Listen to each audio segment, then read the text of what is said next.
Just above average, number 25, Miho Toms. Logan Gillespie? And we're in pain right now. I'm not. My mustache is made of titanium. Titanium.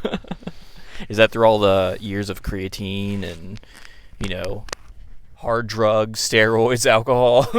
Yes. All of the above. All the above. Well, welcome to the podcast, everybody. This summer 25. We are 1 week away from a half a year of doing this podcast. Half a year. Half a year. Half a year. Half a year. I also want to preface, I do not take drugs, nor did I ever. Yeah, I know. I think we got that.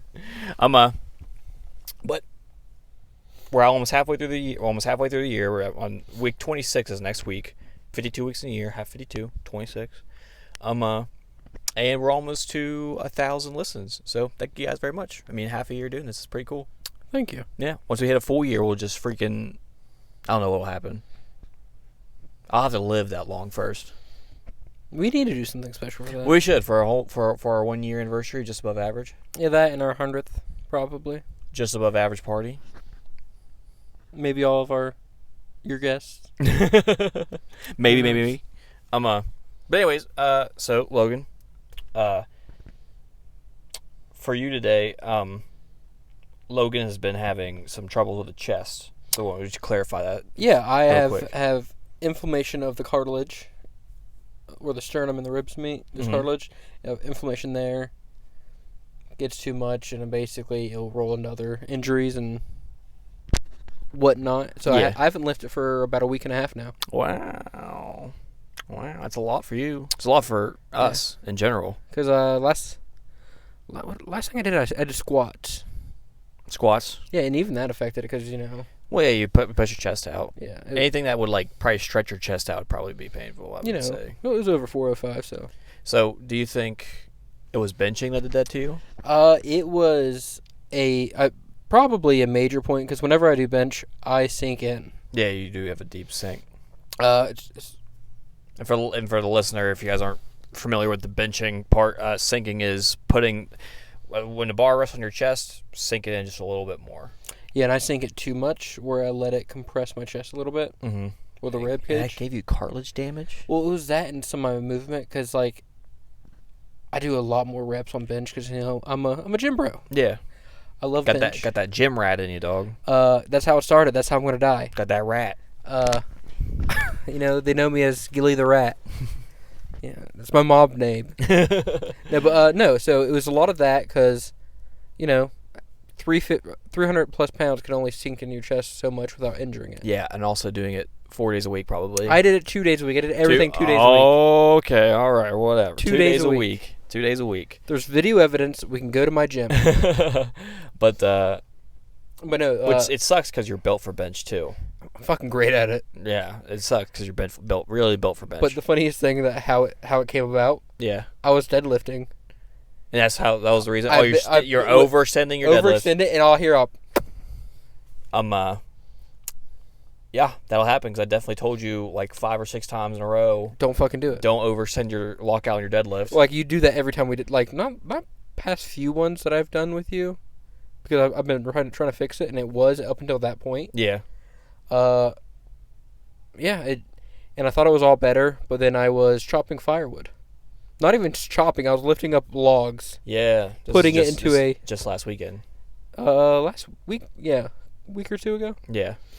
Yeah, and I was just very uncomfortable with, if I'm driving right now, I'm fine. Mm-hmm. But I feel it. Well, you said you got that from bench, you got that from deadlifts. So that goes into our our topic for the day, and that's what strength exercises that aren't the big three. What I can do. What you can do, but what also you guys can do, because obviously, if you're not trying to compete, there are movements in powerlifting that I don't think are optimal enough to be able to justify doing them. Deadlifts is one. Deadlifts is definitely one. They're not even on my list. I have a whole list right here, everybody. But deadlifts, definitely. Corey, you fuck. You're a piece of shit, Corey. I would show the picture, but it has his last name, and I don't want that information out there. What? My last name? Your last name? It's not like it's on every single episode of this fucking podcast. Wait, I'm on the grid? We never saw him again.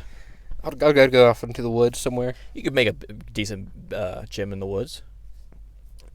How would we can do pull-ups. Yeah, you can do pull-ups. Deadlifts, bench. Chop down a tree, dog. Do some squats. Just talked about how chopping wood, man. It's a great workout. Dude, I fucking love that shit. We'll get some big lats, chop All right, some wood. let's get back to our actual Lumberjacks. conversation. Lumberjacked. All right. So exercises to improve strength aren't the big three. And the reason we're doing this is because obviously Logan is down and out for the count right now because deadlifting. I'm a little girl. Deadlifting and benching. And when it comes to the big three and it comes to strength training for those are the two that I don't think are optimal enough, or not necessarily optimal, but wait, what was the other one? Bench and deadlifts. What? You don't think bench is? What, not optimal? Like, well, not necessarily optimal, but the risk versus reward isn't that there. Yeah, because I'm just making sure. There's way more things you can do other than deadlifting and bench press that are, one, safer, and two, almost, if not more effective. I agree. Yeah. So if you're not competing and if you're not like doing anything that involves, if you're not doing anything that involves competition, and you want to deadlift or you may want to bench or anything like that, I would say don't, because the risk versus reward isn't there. But those are those two.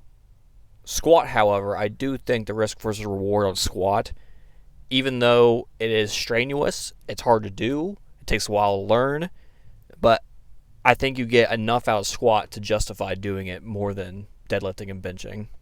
It took me probably about 5 years to learn how to squat properly. Yeah. Well, it takes time. All this stuff takes time. But I do think squat is the only one that's not only optimal enough, but it's more risk versus more reward versus risk for squatting than it is for benching and deadlifting. Yeah, it's a more natural body movement. Yeah. You see a baby pick something up, they're squatting to go. Well, and not only that, it's just if you don't use it, you lose it. So if I'm not bending my knees constantly, if I'm not putting some sort of workload on my legs or my hips or my knees, and if I don't do that for months at a time, yeah, bending over is gonna be hard. Squatting down is gonna be hard. It's probably gonna feel like there's rust in my joints because I'm not using them. So I think squat is definitely one of the big three that's definitely worth doing. Now, if we're going to replace the bench and deadlift, because we do want to get stronger still. We do want to get stronger. We don't want to, just because we don't want to deadlift and bench doesn't mean we have to be weak. Yeah. So, a couple replacements for them. I have a list here. The number one on my list, this isn't replacing bench or deadlift on this one, but this can just be as a strength exercise, is weighted hip thrusts. Now, weighted hip thrusts, when it comes to your glutes, because when you do weighted squats, you do get the glute activation, you do get the hamstring activation, but when it comes to,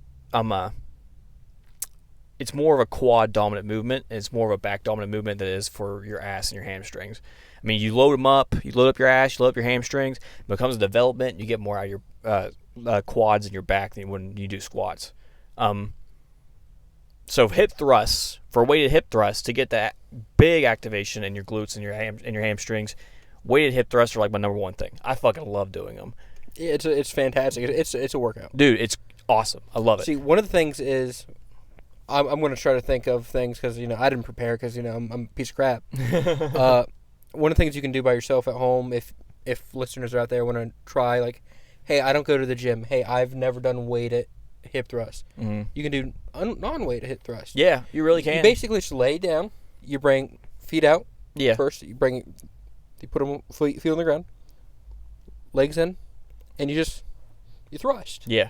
You stay on your upper shoulders. You can watch tens and hundreds of YouTube videos on how to do a bodyweight hip thrust, but you're right. Like, you can do it at home, or like they're more optimal if you put them weighted. Yeah. Because when you do them at home, I mean, like maybe if you're elderly and you want to do some bodyweight stuff. If you're a beginner, yes. you haven't lifted before. Sure. And like, hey, I'm self-conscious. I don't want to embarrass myself. I want to be able to get the rhythm right. Yeah. The motion. That's how you do it. That's how I did it. That's how. Shout out Tom Kaiser, pro fighter. That's what he did for me. But he did single leg. Oh yeah, single leg hip thrusts are sweet too.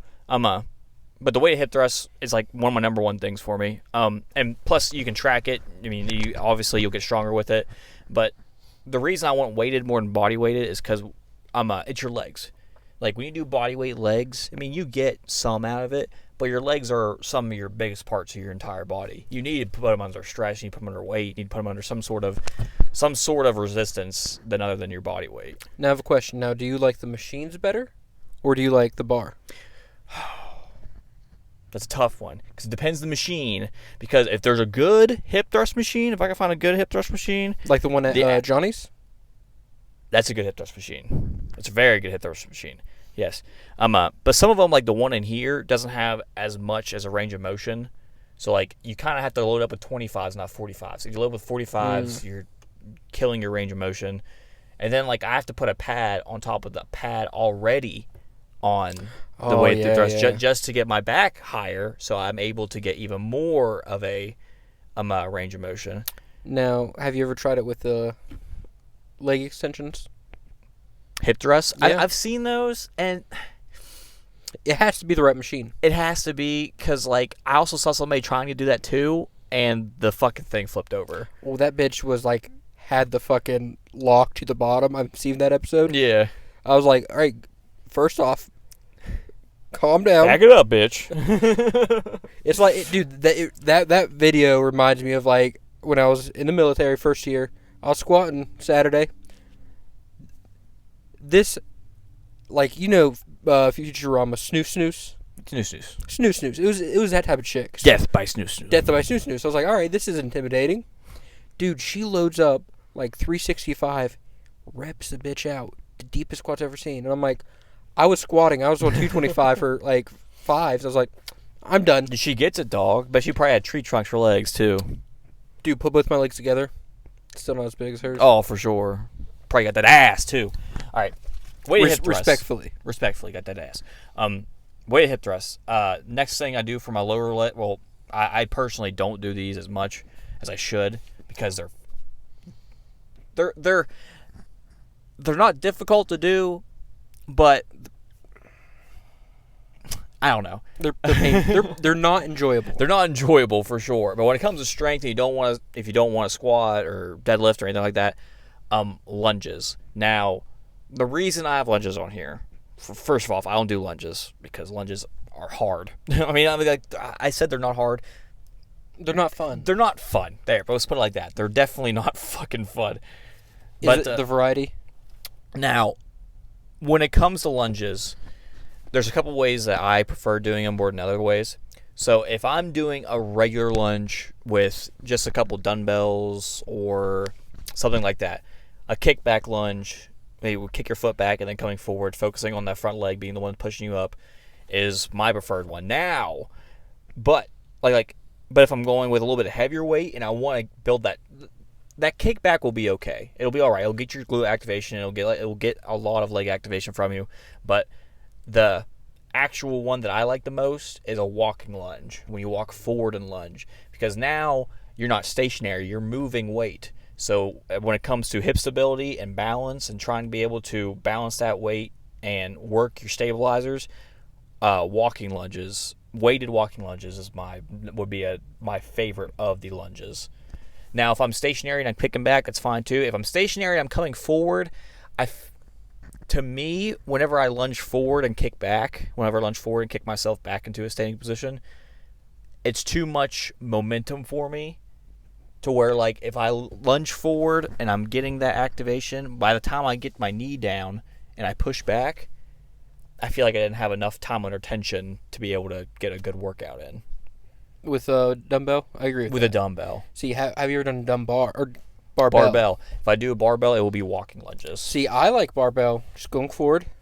Kicking back. Going forward and kicking yourself backwards, or are you talking about walking lunges? So, go forward, kick back. Kick back. I love it. Oh, okay. See, because of the bar, you have to get more stabilization. Yeah. It works kind of the core. It works everything. With the barbell, that would be more efficient because, like you said, like you have to take time from when your front foot hits the ground to be able to stabilize yourself, come down nice and slow, hit the knee, then push yourself back up.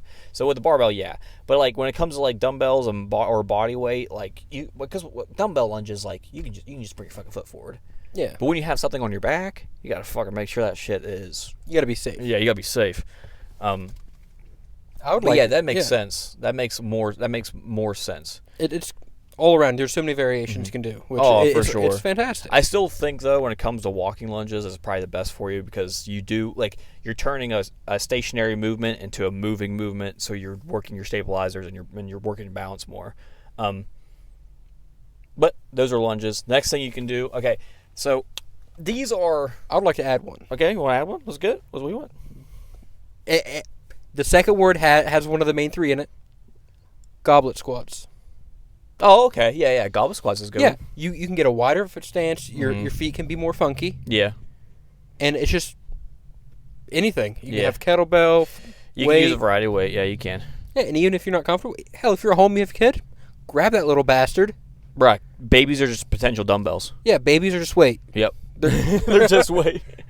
Yeah, that's a great one, too. I was going to put dumbbell RDLs on here as well because I do think, what is this guy doing?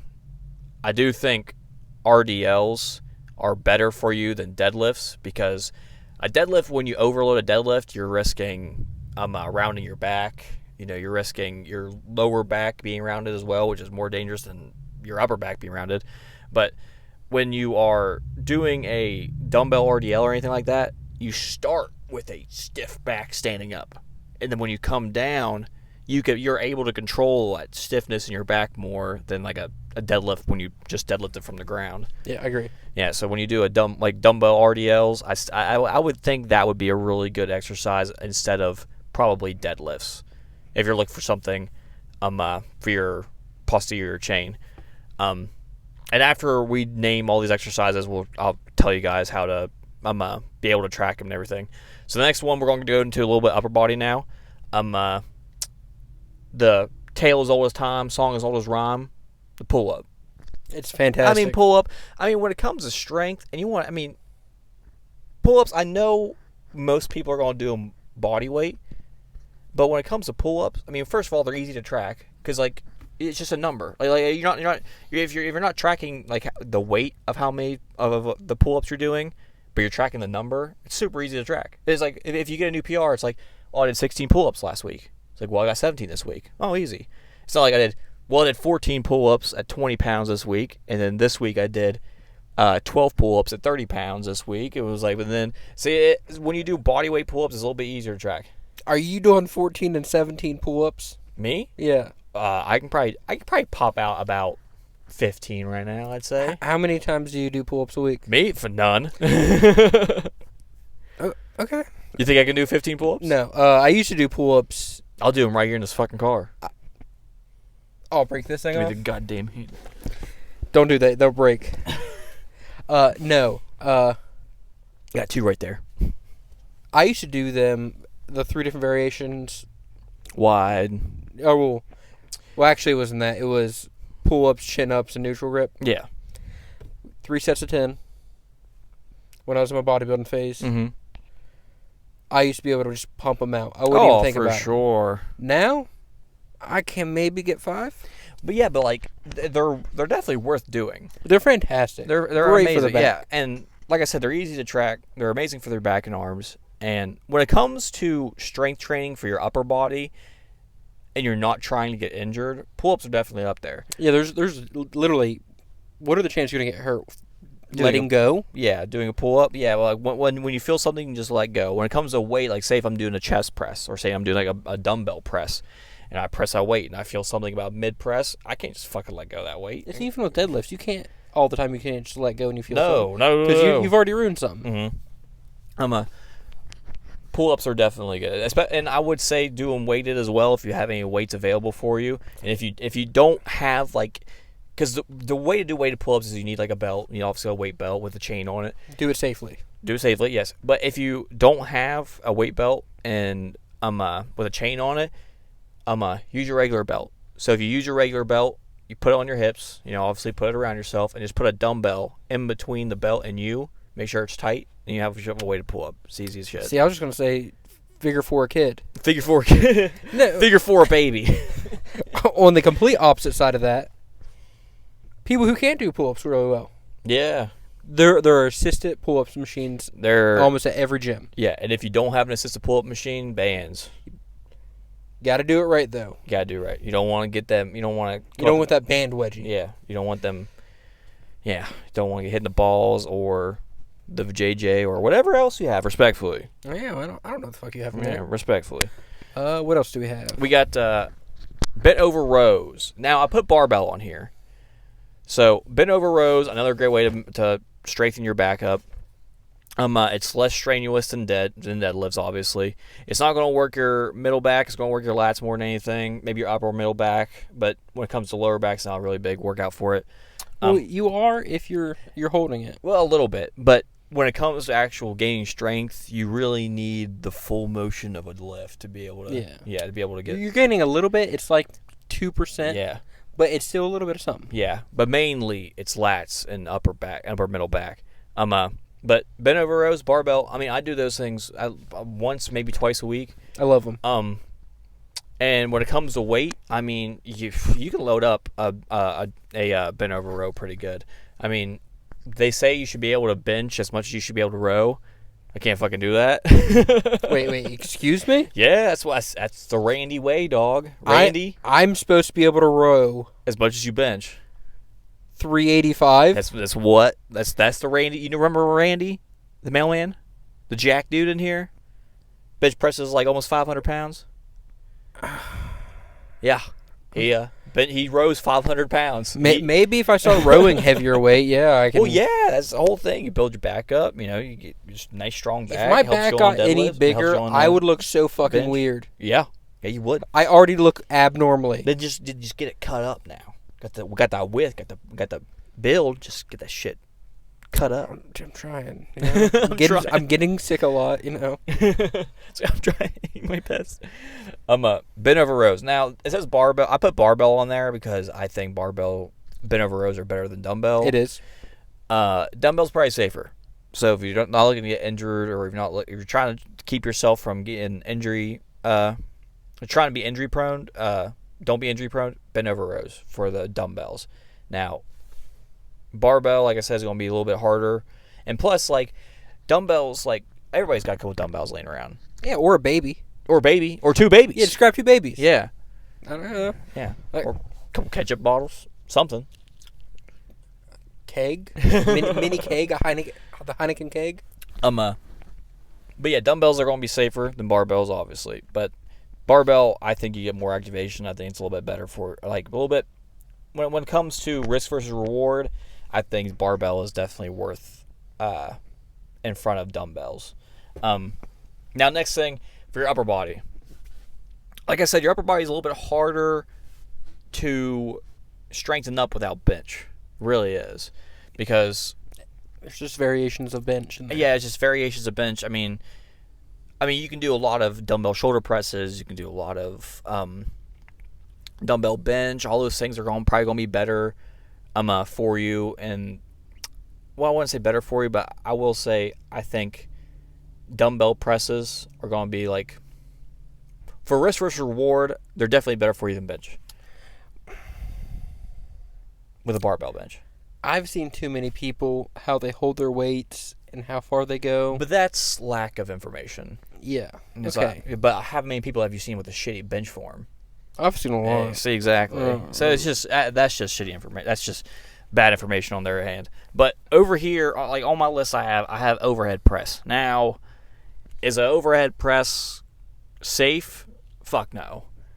Like, in my opinion, overhead press, like a barbell overhead press, like, get yourself ready for some hard fucking work, because they're hard. Are the risk versus reward is there? Yes and no. About 50-50? About 50-50. I say it's about the same as bench. But other than dumbbell press and dumbbell flies and machines and everything else, if you want still with the barbell and you want to be able to get stronger and not have to bench, overhead press.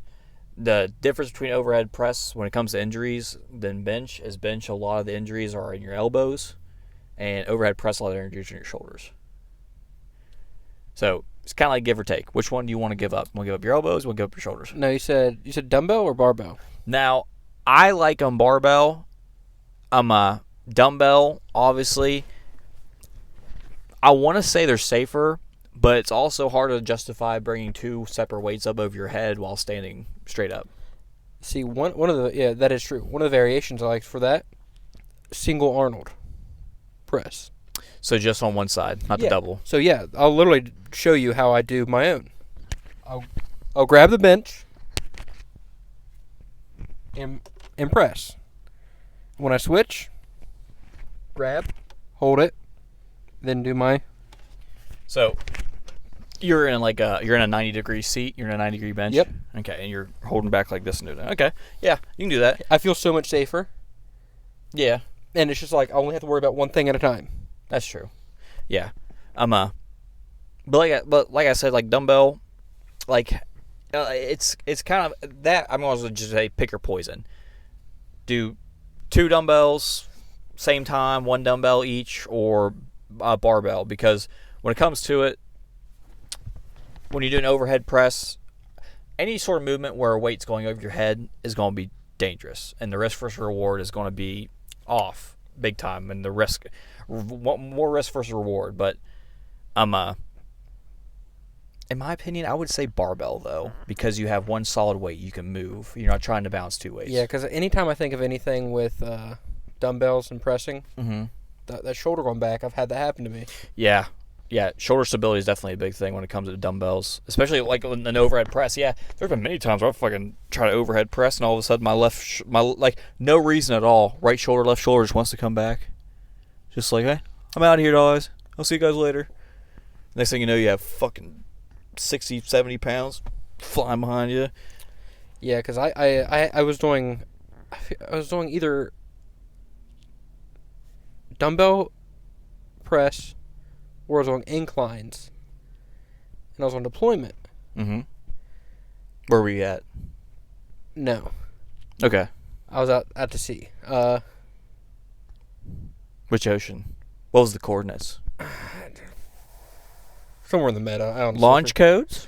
You guys got some launch codes? I'm forgetting this name right now. This dude was he's literally, imagine you happy and like encouraging to everybody 1,000% of the time. No, well, That's him. Cosmo, I forget his name. His name is CTTC Roush. Okay. Chief Roush, fantastic Now guy. let's tie this into lifting. What we talk about? No, here. dude, he was a jack, dude. He had his shit tailored to him. He was cut. He was a good looking man. So we lifted together. Mm-hmm. Helped me out with a lot of shit. Helped me out with remedial deadlifts. But yeah, we're dumbbell pops out. Oh no! And I walk out into the hallway. Is it you or is that him? It was me. Walking out into the hallway, and he just goes. Yeah, it pops right back. And I'm like, he's like, you want to finish? I'm like, I'm here. I didn't do anything. I stayed there. But yeah, it's very dangerous. What do you say when a guy's way bigger than you? You're in the middle of the lift, and he's like, "You gonna finish?" I'm gonna finish. It's like, "Yes, sir." Yes, daddy. Yes, daddy. Yes, muscle daddy. God. Next one on my list, I have dumbbell farmer's walks. Now, you can do this with a trap bar. You can do this with anything. But a farmer's walk, when it comes to strength, first of all, stability, balance, everything that a lunge has, but it's going to be a lot safer. It's going to be a lot easier to do. What? What are you looking at Farmer that for? carry. Farmer carry, yeah. Farmer carry, farmer walk, either one. Either one. To me, that's like calling any kind of soda. soda Fuck. a Coke. Can I get a Coke? What kind of Coke do you want? Jesus Christ. I've been doing this for 8 years. They know what I mean. Do they? We don't know. They could be just fucking figure it out. This could be their only chance. Figure it out, listeners. It's dumb. It's farmer carries. This could be a 17-year-old listening to this podcast thinking, "Hey, these guys seem like they know what they're doing." Go watch The Liver King. Fucking who cares? Yeah, he let us all down. He let whoever believed him down. Like we really didn't believe that man was on steroids. Really? Shut up. We're all shocked. Hey, he was just trying to protect those 15-year-old boys out there, dude. I don't know what you're talking and about. And that 121-year-old girl that got liver supplements. I saw it on the TikTok. Well, like, what he said wasn't terrible. Like, liver is good for you. It's super nutrient dense. Yes, but he was saying choline. I got all this from eating liver. That's where he fucked up. It's like you can't put out false information about your diet and be like, that you're definitely going to look like this if you start eating liver. Yeah, look at his left pec. I'm like, that's all steroid. Oh, fucking for sure, dude. Oh, you guys are going to hear beeping in a sec. But Beep, beep, beep, dumbbell beep, beep, farmer beep, beep. carries, not walks, carries. Thank Logan for that. You're welcome, America. God, we're going to be so orange. But yeah, it's the same thing as it's the same stuff as lunge. You're just not going to get as much activation, but you're going to be a little bit safer. Risk versus reward. You want to do lunges, get more activation, or you want to do dumbbell farmers carries and be a little safer. Either or. But going down the list again, squat, weighted hip thrusts, lunges, pull-ups, bend over rows with the barbell or dumbbell, overhead press, and dumbbells, farmers carries. You can do it with the trap bar as well. But all that stuff are good exercises to replace bench or deadlift when it comes to strength. And they're also good exercises to use as accessories for your bench and deadlift or your squat. I have a question. What about just the old school push-up? You can do old school push-up. But when it comes to a strength exercise, when it comes to push-up, I mean, you can do weighted push-ups. A little bit harder to set up, though. You're telling me One Punch Man is wrong? Well, One Punch Man is an animated... It's anime. You're telling me it's not real? It's not real at all. You're gonna say what? Santa Claus isn't real next? We need to go past that. Okay. But those are great exercises to improve strength on either doing them for strength or doing them as accessories for your other lifts. Now, how do you get stronger doing those? Well, the number one thing to me is tracking your weight. Because I wasted years of my life lifting, not tracking what I did at the gym. And then next week I come in, let's say I bench like 225 for like 3, okay? I come to the gym next week. I'm going to hit 225 this week. I was like, I can't remember how many reps I got it for though. So then you hit 225 for 3 again. Or maybe you only hit it for 2 this time. And you think, you're like, oh, this is new. And you're like, oh, this is new. Yeah, because I can't tell you how many times I walked out of the gym and have completely forgot what I've done. That's lifting 101 that you always forget it. That's the yes. first part. So tracking what you do week per week is definitely going to be your best friend. Get yourself a notebook just like this. This is just a composition notebook. I use it for the podcast. I track my stuff on either Excel or my Juggernaut AI app. But tracking, you don't want to go into the gym ever blind. You can have days where you have fun, whatever, but most of the time, track your numbers, say how many sets you do, how many reps you do, and then go from there. I feel personally attacked right now. Why? I haven't been tracking for the last 3 months. Oh, well, you're not training to compete right now. True. Yeah. You are in rest mode right now, my friend. I'm just, going on retirement. Okay, so you have tracking down. You're tracking numbers now, okay? So let's go further into it. Now, you have to, when it comes to gaining strength, there's one time-tested way to do it, and that's progressive loading or progressive overloading. Now, what does that mean? Progressive loading means you start, let's say we're starting week 1. I have squats. I do 135 for let's say 5 on squats, okay? The next week, when it comes to progressive loading, I want to up that load a little bit, and I want to take the reps down a little bit. So I did 135 for 5. Yeah. So next week, I'm going to do 125 for 3. Okay. So next week, I up the weight a little bit more. Well, no. Yeah, you said that backwards. Yeah, I said it backwards. Yeah, 145 for 3. So the next week, I up the weight a little bit more, do a little bit less reps. So now I'm doing 155 for 1 or 2. Now, that's how you progressive load. Now, the way you keep gaining strength is because you do it through blocks. So, what, you going to say something? I have a question. What about for the lifters out there? Because I knew whenever I first started, it's a little bit intimidating. You get used to weight. So you just first couple weeks lifting, you just do 135 on bench. Yeah. You do 185 on squat. Yeah. You're doing all this. Mm-hmm. You're super hesitant. You're super scared. It feels different upping the weight. Let's say you went up from 185 to 195 or 205. Mm-hmm. It feels different. Yeah. You have any advice for people like, hey, this is weird. If I push, because the feeling, your first feeling of actually lifting and you're pushing yourself. Get some actual heavy weight. It's kind of nervous. Oh yeah, for sure. You just don't know what to do. You want to know my advice for it? Yeah. Get used to it. You get used to it? Because this is the whole thing about strength training. Strength training is it's never going to be comfortable. I don't think we were designed to be able to put 500 pounds on our back and be able to fucking squat it. I don't think that was it. Probably not. Probably not. That's probably not what our design is. He gave us a loophole, so we fucking took it though. Loophole was steroids. Yeah.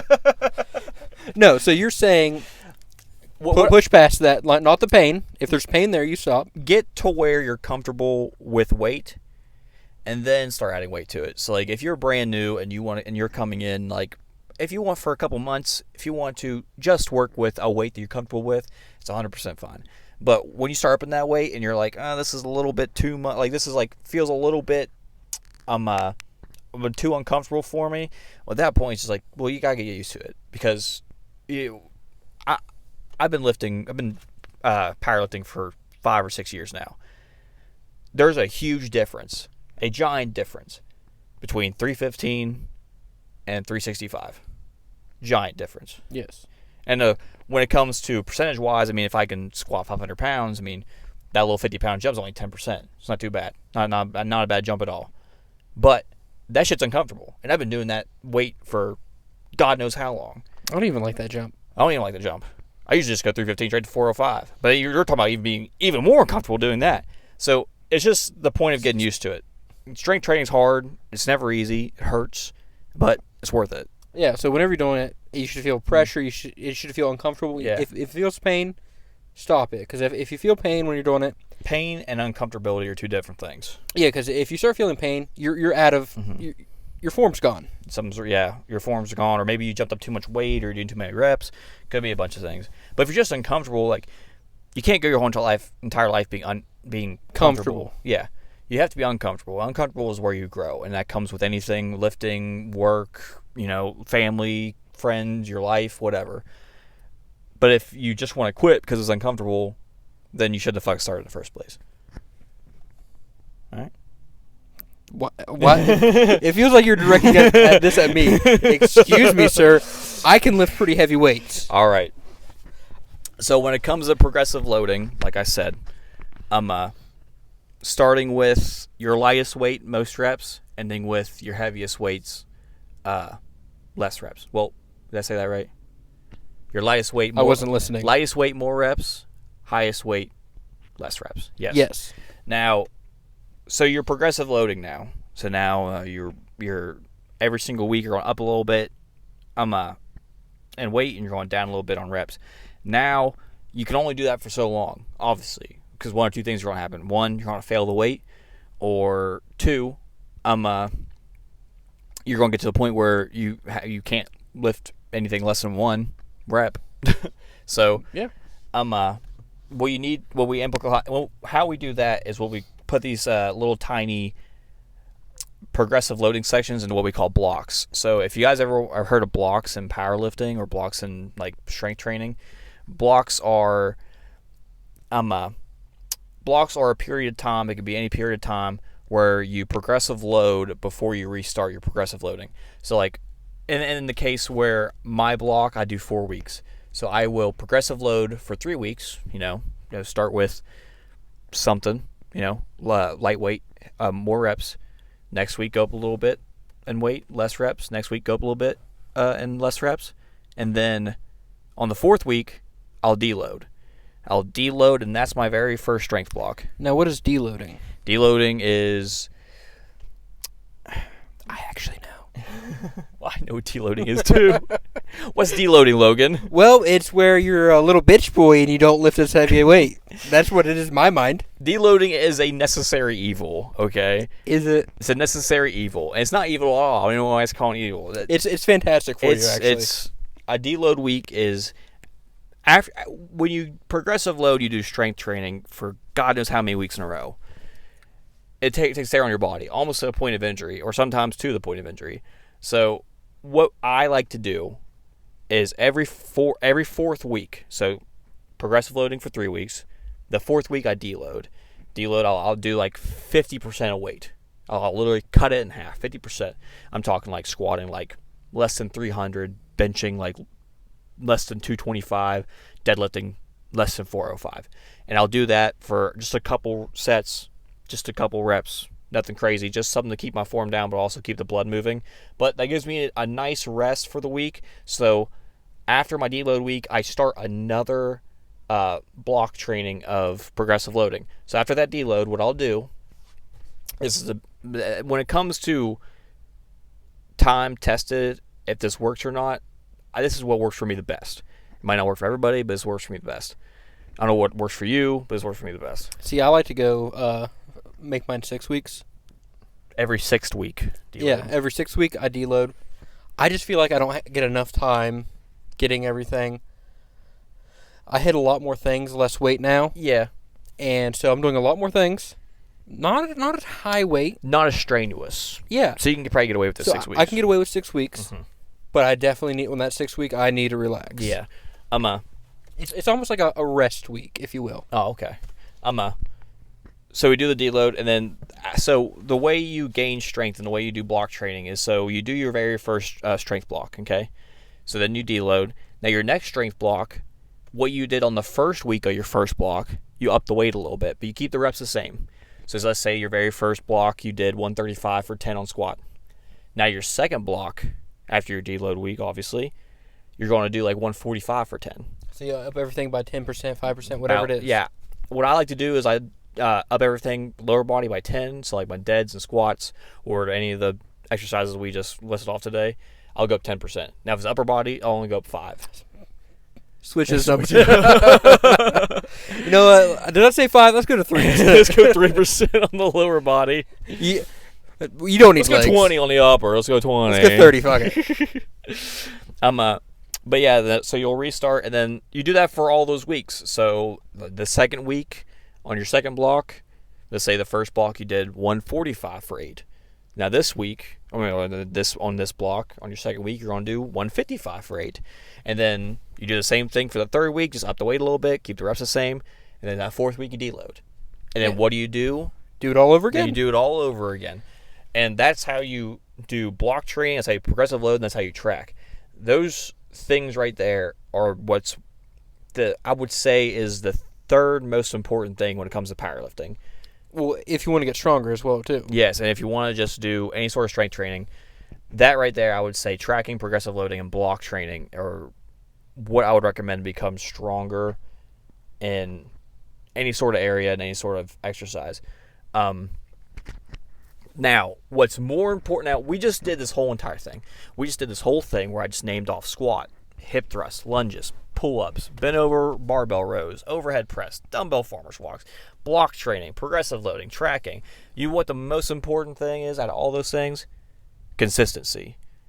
There's nothing in this world that will get you stronger more than consistency. So, my final advice to you guys for this podcast, don't be a bitch. Get in there, do your work, and get the hell out. Yeah, that's all you got to do. Bingo. And stretch, you know. And stretch. And don't be a shitty human being. Yeah, and don't actually use babies in your workout unless you're like a mom. Unless you're a mom. And you want to do home workouts. Or dad. I don't give a shit what you are. Just but ask mom first if you're dad. Don't harm them. No. We're not going to fucking harm babies. Well, I kept saying, I don't want to be that jackass. Let's write this down, everybody. Don't harm babies. That is the... If you get anything from this podcast today, it's don't harm them. Forget all the squats and hip thrusts and block Who gives training. a shit about lifting? Yeah. Don't hurt babies. Don't hurt babies. And with that, that's the podcast for today, everybody. Have a great one. Have a great week, and we'll see you next week. Don't forget to share this episode on all your social media apps. Subscribe to our YouTube channel. And any last words, Logan? Email me, you know? Email them at jaalogang@gmail.com. Yes. And message me on Instagram at Hobie1 Kenobi. Hobie1_Kenobi for any sort of thing about the podcast. And if you guys have any questions that you don't want to email us, you don't want to get to our Instagram, there's a Q&A on this episode on our Spotify. Go to your Spotify, go to the episode, scroll down, Q&A. Any question at all. It doesn't have to be a fucking question. You guys could just literally just curse us out or like, yeah, you guys suck. Yeah, you guys are homophobes or something. Yeah, like some kind of insult. Like it doesn't matter. We will tell you if our fathers had said that to us in the past. Well, we'll catch you guys next week, and like always, see you at the gym.